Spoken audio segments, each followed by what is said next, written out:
सुरुवातीलाच एक महत्त्वाची बातमी। तुकाराम मुंढेंचा मोर्चा आता शाळेतील मध्यान्ह भोजनाकडे वळालाय।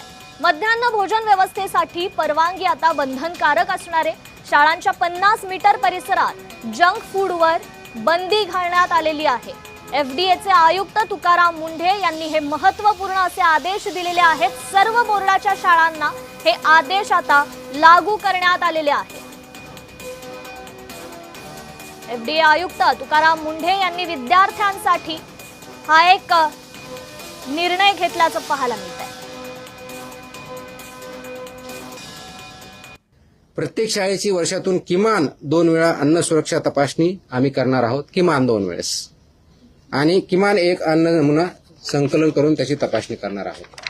तर ह्या ऑर्डर आम्ही ऑलरेडी आमच्या विभागाला दिलेल्या आहेत आणि त्याचे इम्प्लिमेंटेशन आपण करणार आहोत। ट्रेन मॅनपॉवर किंवा फूड हँडलर्स असतील, हेल्थ अँड वेलनेस अँबॅसेडर असेल किंवा नोडल ऑफिसर असेल, हे सर्व तिथं अपॉइंट केले जातील। त्याचबरोबर प्रवेशद्वारावर त्याच्यावरती चेतावणी दिली जाईल।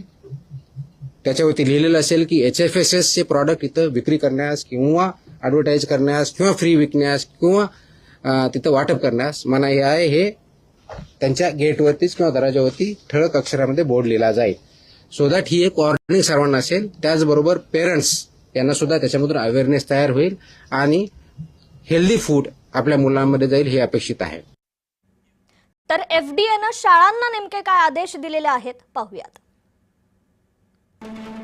प्रत्येक शाळेच्या वर्षातून 2 तपासण्या बंधनकारक असतील। शाळेच्या 50 मीटर परिसरात जंक फूडवर बंदी असेल। चिप्स, शीतपेय, साखरयुक्त पेय, तळलेले स्नॅक्स यावर बंदी घालण्यात आली। प्रत्येक शाळेत अन्न सुरक्षा दर्शक बोर्ड आणि निरीक्षक नियुक्ती बंधनकारक आहे। शाळांमधील कॅन्टीन तसेच मध्यान्ह भोजन व्यवस्थेसाठी परवानगी बंधनकारक असणार आहे।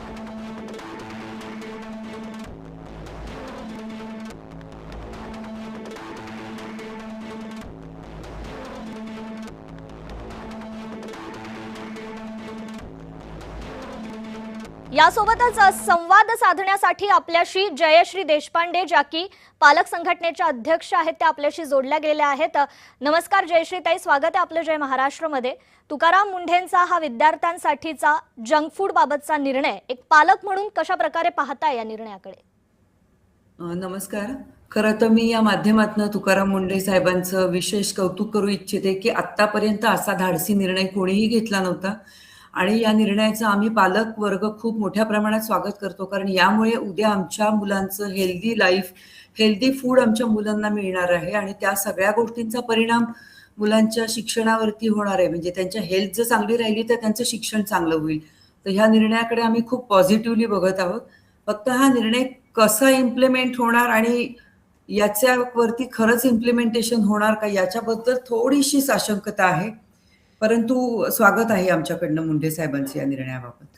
अगदीच जयश्री ताई, खरं तर जंक फूड अति प्रमाणात जंक फूडचं सेवन आरोग्यासाठी खूप धोकादायक असतं आणि त्यातच लहान मुलं जंक फूडसाठी नेहमीच हट्ट करत असतात। हे आपण पालक म्हणून तुम्ही तर नेहमीच पाहत असाल, परंतु आणखी एक असा मुद्दा आहे की आता शाळेत तर यावर बंदी घालण्यात येते, मात्र याची सुरुवात कुठेतरी घरापासून देखील झाली पाहिजे का? कारण असे अनेक पालक आहेत जे स्वतः आपल्या मुलांना सर्रासपणे हे जंक फूड देत असतात।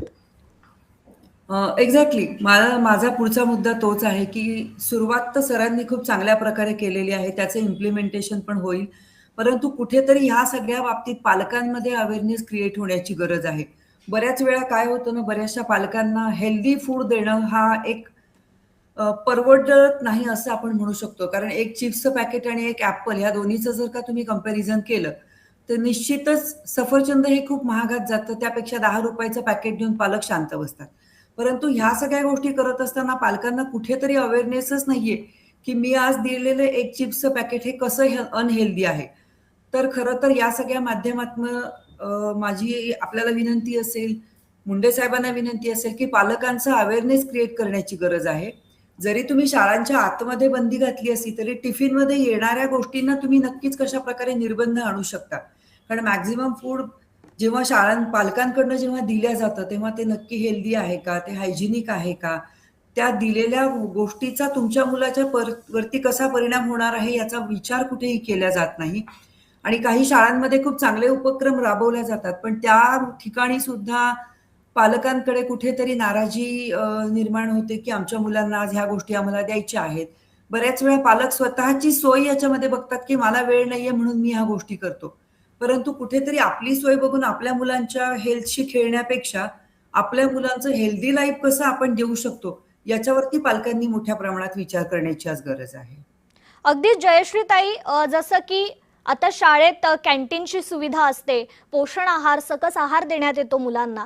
मात्र प्रत्येक शाळेतच कॅन्टीन नसतं किंवा तशा प्रकारचा पोषक आणि सकस आहार मुलांना देता येत नाही किंवा शाळा प्रशासनाकडून तो उपलब्ध नसतो. मग आता प्रत्येक शाळेत खरं तर पोषण आहार मोफत मिळावा, प्रत्येक मुलाचं आरोग्य हे शाळेकडूनही तितकंच जपलं जावं, यावर काय सांगाल?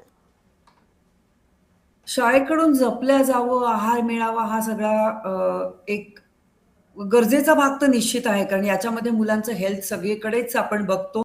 हेल्थशी रिलेटेड या सगळ्या गोष्टी आहेत. परंतु प्रत्येक शाळांना ह्या गोष्टी देणं हे पॉसिबल नसतं.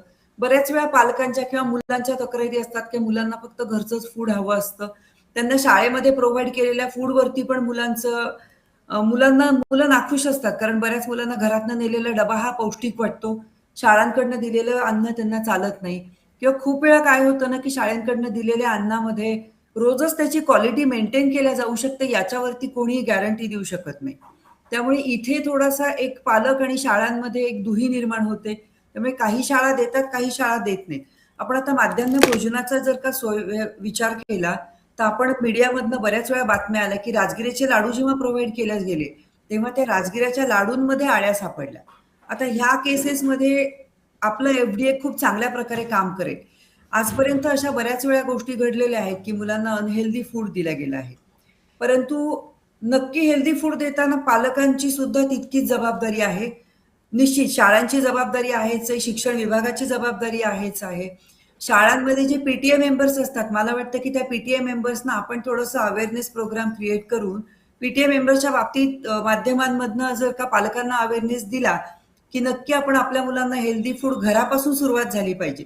कारण होतं काय की आपण फक्त शाळांमध्ये विचार केला आणि घरांमध्ये जर का आम्ही पाव किलोचे पॅकेट जर मुलांना वेफर्सचे खायला देत असू किंवा इतर पॅक फूड देत असू तर त्याच्यामध्ये मुलांची हेल्थ खराब होण्याचा विचार नक्कीच आहे. कुठेतरी पालकांनी याचा पॉझिटिव्ह विचार करून पुढे येऊन आणि शाळांमधनं जर का इतर बऱ्याच गोष्टी राबवल्या जातात त्याच्यामध्ये शाळांमधनं पण जर अवेअरनेस प्रोग्राम क्रिएट केला, एखादे डायटिशियन बोलवून, न्यूट्रिशन बोलवून जर का याचा अवेअरनेस क्रिएट केला तर निश्चित आपल्या मुलांच्या हेल्थसाठी आणि त्यांच्या भविष्यासाठी आपल्याला खूप मोठ्या प्रमाणात याचा उपयोग होऊ शकतो, मुलांना फायदा होऊ शकतो आणि मुलांचं हेल्दी आयुष्य जगू शकतो. अगदीच ताई, जसं की आपण उल्लेख केलात, प्रत्येक पालकाची तर जबाबदारी असतेच, परंतु शाळेची, त्या शाळेतील शिक्षकांचीही तितकीच जबाबदारी असते. मग एक धडा असा असावा की मुलांना जंक फूड बाबत एक प्रशिक्षण दिलं गेलं जावं किंवा त्या जंक फूडचे काय तोटे आहेत आणि हेल्दी फूडचे काय फायदे आहेत हे देखील शिक्षकांकडून प्रत्येक मुलांना सांगितलं जावं, असं काही वाटतंय का? निश्चित. इव्हन आपण जंक फूड म्हणतो त्याबरोबर शीतपेय असतं. आईस्क्रीम्स किती खावेत, किती खाऊ नयेत. कोल्ड्रिंक्स तर हल्ली मुलांना म्हणजे स्टिंग सारख्या कोल्ड्रिंकमध्ये तर बऱ्याच प्रमाणात काय काय गोष्टी सापडल्या हे आपल्या सगळ्यांना माहिती आहे. ह्या गोष्टी अनहेल्दी कशा आहेत, ते अनहेल्दी का आहे आणि ह्या गोष्टींचा मुलांना त्यांच्या आयुष्यावर नक्की कसा निगेटिव्ह परिणाम होतो. ह्या जर गोष्टी शाळांमध्ये PPTच्या माध्यमातनं किंवा जशा मीटिंग्स होतात त्या मीटिंग्समध्ये किंवा मुलांना एक एंटरटेनच्या भागांमधनं एंटरटेन मधून जर काही छोटे छोटे व्हिडिओज बनवले या माध्यमातून जर शिक्षकांनी त्यांना समजावून सांगितलं तर निश्चित, कारण विद्यार्थ्यांचा पहिला गुरु हा त्यांचा शिक्षक असतो आणि जेव्हा ह्या सगळ्या गोष्टींचा अवेअरनेस शिक्षकांकडनं किंवा शाळांकडनं पुढे येतो तेव्हा मुलांमधला ऍक्सेप्टन्स हा लवकर वाढतो. आपण बऱ्याचशा घरांमध्ये बघितलं असेल की जर शाळेकडनं एखादी गोष्ट सांगण्यात आली आणि पालक जर त्या ठिकाणी चुकत असेल तर मुलं नक्की पालकांना क्रॉस करतात की नाही, मला आमच्या शिक्षकांनी, आमच्या टीचरांनी, आमच्या बाईंनी असं असं सांगितलंय, मला हे नाही करायचं. सो निश्चित पहिला गुरु आपला शाळेचा शिक्षक असतो. आत्ताच गुरुपौर्णिमा झाली तर ह्या गुरूंकडनं जर का ह्या अशा प्रकारच्या टिप्स मुलांना दिल्या गेल्या, त्या व्हिडिओच्या माध्यमातून असतील काही नाटुकली असेल किंवा रोजच्या जेवणात सुद्धा कोणी काय डबा आणलाय आणि तो कसा हेल्दी आहे, हे जर आपण मुलांशी कम्युनिकेट केलं तर या माध्यमातून सुद्धा जेव्हा मुलं स्वतः या गोष्टीला नाही म्हणायला लागतील तेव्हा डेफिनेटली पालक पण यासाठी जागरूक होतील. अगदी जयश्रीताई, खरं तर अनेक शाळांमध्ये एक असा चार्ट तयार करून देतात जिथे तुम्ही तुमच्या मुलांना कशा प्रकारे एक आरोग्यदायी आणि हेल्दी असं खरं तर फूड, हेल्दी असं अन्न देऊ शकता, असे चार्ट असतात. प्रत्येक शाळेनं आता असे उपक्रम राबवले पाहिजेत का, काय वाटतंय? निश्चित असे चार्ट्स कंपल्सरी होण्याची गरज आहे. जर एखाद दिवशी याच्यामध्ये काही सूट असेल पालकांच्यासाठी, सपोज कधी कधी घरामध्ये अशा अडचणी येतात की पर्याय नसतो, पण त्या दिवशी सुद्धा शिक्षकांनी ही थोडासा पुढाकार घेतला पाहिजे की आपण आपल्या मुलांना त्यातली त्यात हेल्दी काय देऊ शकतो, किंवा पालकांनी सुद्धा डबा प्रोव्हाइड करताना, कारण असं काही नाहीये की तुम्ही फक्त जंक फूड दिलं म्हणजे तुम्ही मुलांना हेल्दी देता. कुठच्याही प्रॉब्लेमला सोल्युशन्स असतात, परंतु त्याच्यावरती पालकांनी पहिल्यांदा एक पाऊल पुढे गेलं पाहिजे. आणि निश्चित जर शाळांनी कधी मुलांना जर का जंक फूड अलाउड केलं नाही तर त्याचे पालक खूप मोठ्या प्रमाणात त्याचे इश्यूज क्रिएट होतात, त्याच्यामध्ये वाद निर्माण होतात. तर थोडंसं कुठली गोष्ट करताना ही गोष्ट माझ्या मुलाच्या हेल्थसाठी चांगली आहे हा विचार केला पाहिजे. आणि जर प्रत्येक शाळेने अशा प्रकारचे टाइम टेबल्स बनवले आणि हे टाइम टेबल्स जर का फॉलो केले, म्हणजे मला तुम्हाला सांगायला आवडेल की मध्यंतरी एका पालकाने मला सांगितलं की त्यांच्या शाळेमध्ये, अर्थात वर्गात लिमिटेड मुलं होती, त्यामुळे त्या शाळेमध्ये जेव्हा पालक आहेत ती पालक थोडासा एक्स्ट्रा टिफिन पाठवतात, कारण जर आज माझ्या मुलांच्या वर्गामध्ये एखाद दुसऱ्या मुलाला टिफिन आणणं नाही झालं तर तो टिफिन त्या मुलांना तिथे प्रोव्हाइड केला जातो. ही सुद्धा पालकांकडनं आलेली एक पाऊल पुढे असलेली एक चांगली सद्भावना आहे. आणि अशी सद्भावना शिक्षक आणि पालक यांच्या सहकार्याने आणि यांच्या कम्युनिकेशननीच ह्या गोष्टी आपल्याला नक्कीच पुढे करता येतील. अगदी जयश्रीताई, खरं तर नुकत्याच 2 घटना अशा समोर आल्या की विद्यार्थ्यांना शालेय पोषण आहारातून विषबाधा झाली होती आणि या संदर्भात आता पालकांचा कुठेतरी शालेय पोषण आहारावरील जो विश्वास आहे तो या घटनांमुळे थोडाफार का होईना उडालाय, त्याबद्दल काय सांगाल? खरं तर ही खूप दुर्दैवाची गोष्ट आहे. जेव्हा आपण शाळेमधल्या मुलांना पोषण आहार देतो आणि तो निकृष्ट दर्जाचा देतो, म्हणजे ते बनवणाऱ्या आणि ते सप्लायरच्या लोकांची मानसिकता नक्कीच किती घाणेरडी असेल. म्हणूनच मी वारंवार म्हणते की मुंडे साहेबांचं इथे स्वागत आहे की अशा लोकांना ब्लॅकलिस्ट करून, जेणेकरून पुढे कोणी अशा प्रकारची हिंमत नाही केली पाहिजे. काय होतं ना, आता माध्यान्ह आहार जरी का गव्हर्नमेंट प्रोव्हाइड करत असेल तरी पालकांचा विश्वास उडालेला आहे.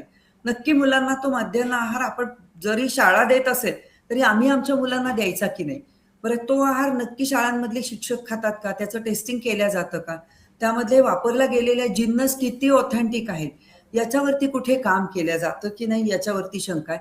कारण ते केलं जात नाही असंच म्हणावं लागेल. त्यामुळे शाळांमध्ये मुलांना विषबाधेसारखे जे प्रकार होतात तेव्हा खरंच वाईट वाटतं.